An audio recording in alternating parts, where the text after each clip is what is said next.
Hi, and welcome to my kitchen. My name is Katie and I'm going to be talking through how to make a simple flatbread today. Before we get started, I do want to let you know a couple things. One is that I am not a flatbread expert. I have made this recipe exactly once. It's not my recipe. I found it online. I basically just searched for what I was trying to make and found a recipe that I had the ingredients for, and I tried it and it worked. So I wanted to share it with all of you because I think it's really great to be able to have this option for our Holy Thursday service tomorrow, and also in the future for communion when you're doing online worship. It's a way to make it extra special by making your own bread. It's a very simple recipe. The first time I did it with my 2.5-year-old, and she was a great help in the kitchen. She loves to help bake. So if you have kids that like to help cook, this is a great option to involve them in making your communion bread or your Holy Thursday bread. I also want to let you know that I have never done a recorded cooking lesson before, so please bear with me. I have watched plenty of them, so hopefully I know what I'm doing.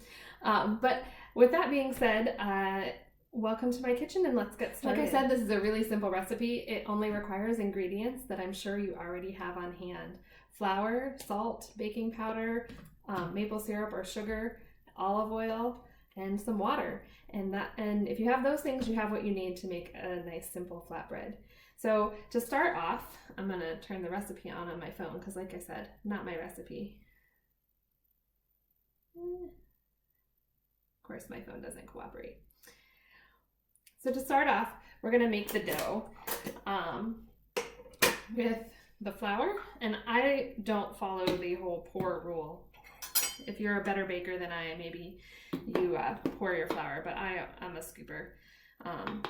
If I want to be really precise, I do have a kitchen food scale, but I'm not going to use that today. So it's 2 cups of flour, so we're going to put that in here. I do remember learning in my 7th grade home ec class to scrape the excess off the top. So there we go. And the one thing I did forget to grab before starting is my whisk. So I'll grab that right now. And so we're going to whisk the flour, baking powder, and salt together. So we need 1.5 teaspoons of the baking powder.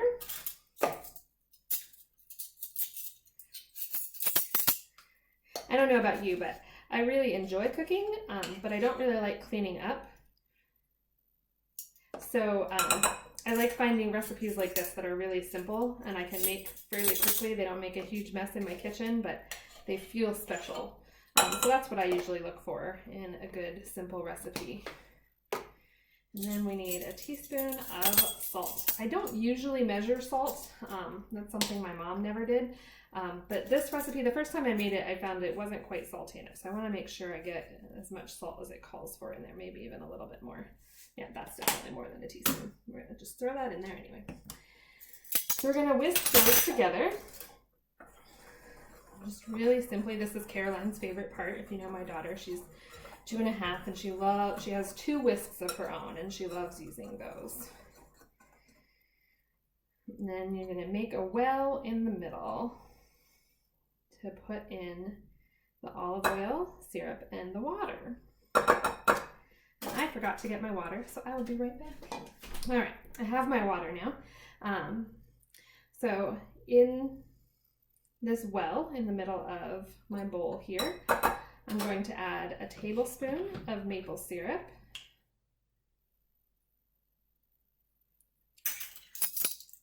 No, a teaspoon of maple syrup. See, it's a good thing to double check when you're making a new recipe. A teaspoon of maple syrup, and again, you can use sugar if you don't happen to have maple syrup on hand. We love maple syrup in this house and always have the real stuff around. It might have something to do with my mom's family being from New England. And then we need 2 tablespoons of olive oil.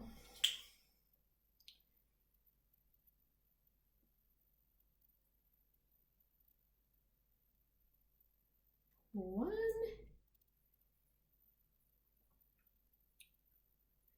And 2.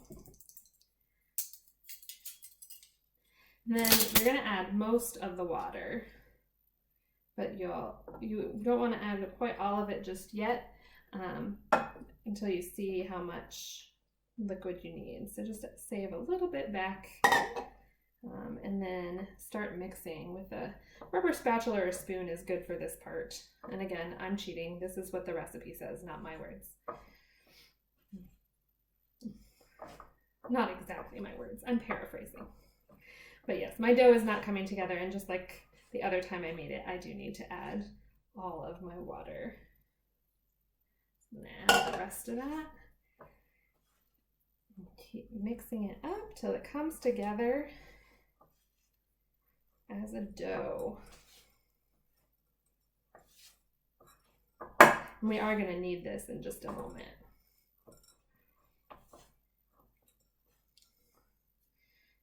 I'm going to get some flour here.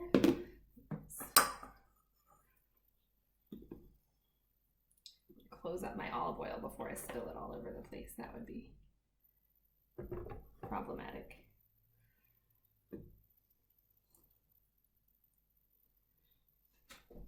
I'm going to flour my counter.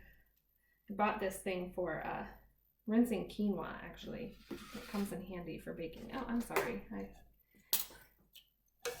made it so you can't see what I'm doing. So flour the counter, and we're just going to turn it out here. It does seem like it might be a little dry, so I might end up adding a little bit more water, but we'll see how it comes together.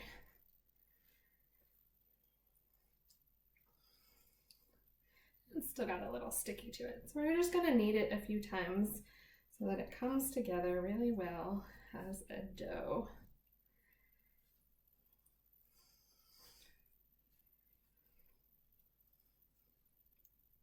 Should we get some of these pieces that tried to sneak away?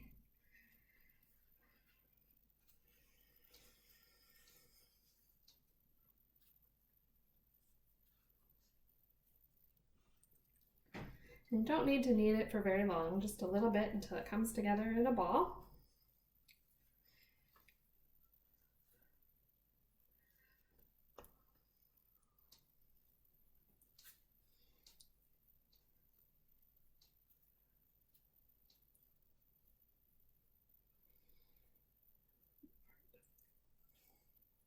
All right, and then we're just going to cover it up with a clean cloth and wait about 10 minutes. We'll be back. All right, so we've let it rest for our 10 minutes, and we're going to uncover it and pull it out here.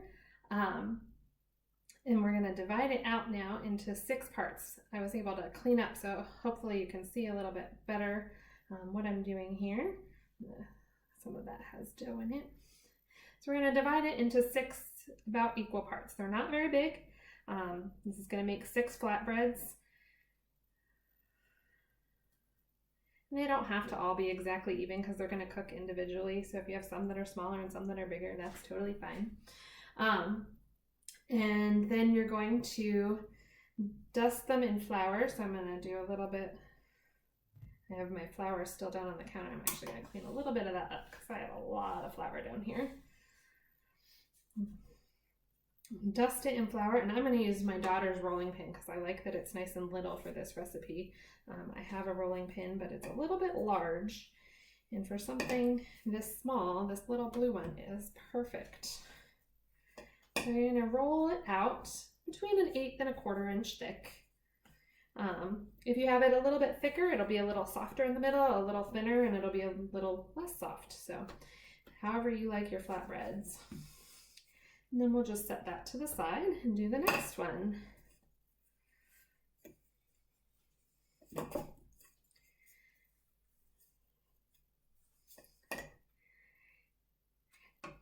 I like this. I actually haven't used this recipe as my communion bread, but I'm excited to do that in the future because I like the idea of making something with my hands that is part of my worship.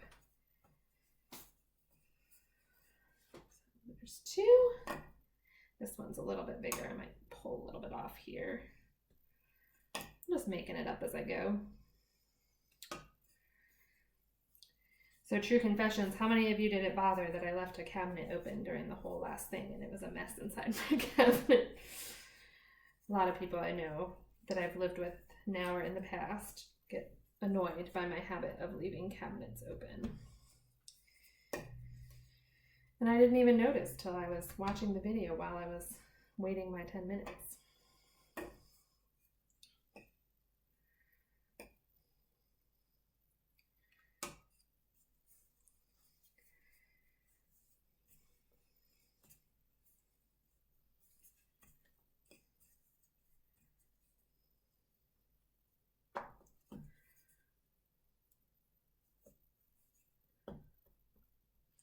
Well, before I do the last two, I'm going to actually start heating up my skillet because it really helps if the pan is really hot. So I'm going to go ahead and turn that on. We'll get to what to do when you get over there in just a minute, but in the interest of time, go ahead and turn my skillet on.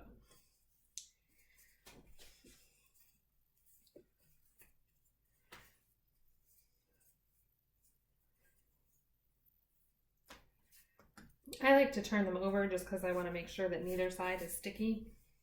I don't know if that's right or wrong, but I just like to do that. I feel like these ones turned out a little bigger than the first batch I made.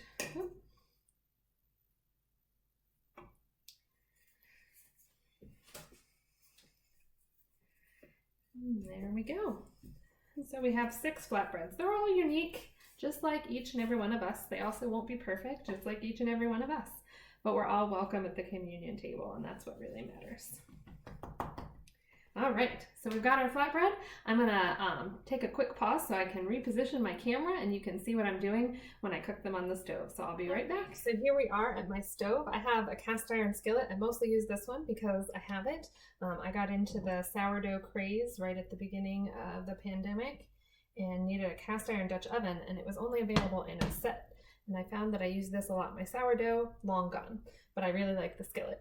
So we put some vegetable oil in it, and we're waiting for it to get nice and hot so the oil is nice and shimmery.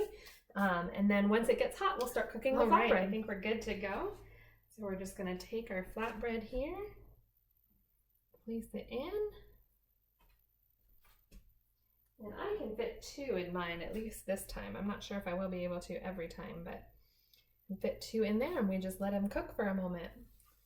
So my pan wasn't quite hot enough for these first ones, so they've taken a little bit longer, but they're starting to get a nice golden brown, so we're gonna go ahead and flip them over. Gave me time to get my plate and my spatula while I waited for them to cook. They should, if you wait for your pan to get hot enough, they only take a minute or 2 on each side. And yeah, nice golden flatbreads you can see in the camera there. So we'll wait a minute or 2 on this side, and then we'll take them off and do the others. So these ones are done. We'll go ahead and take them off onto my plate here. I do find it works best to add a little oil each time for the flatbreads cooking. That was just what worked best for me the first time I did it, so I'm going to go ahead and try that again this time. The pan is definitely hot now. I have this fancy little pot holder thing my mom made for me. I'm going to put the next 2 flatbreads in. Yeah, we can hear that sizzling right away. These ones will turn out a little bit better and be a little bit faster because my pan is hot enough now. Patience is a virtue, as they say.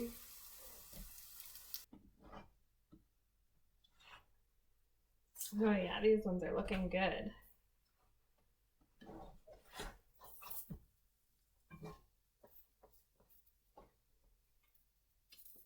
So let it cook on that other side. All right, so these ones are good to go. Put them on my plate over here. Add a little more oil.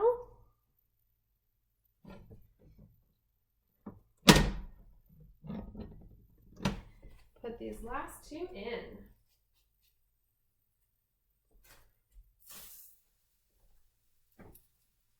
Hopefully I can, I don't think I can fit 2 of those in at the same time. But while this next one cooks, I'm going to just go ahead and show you.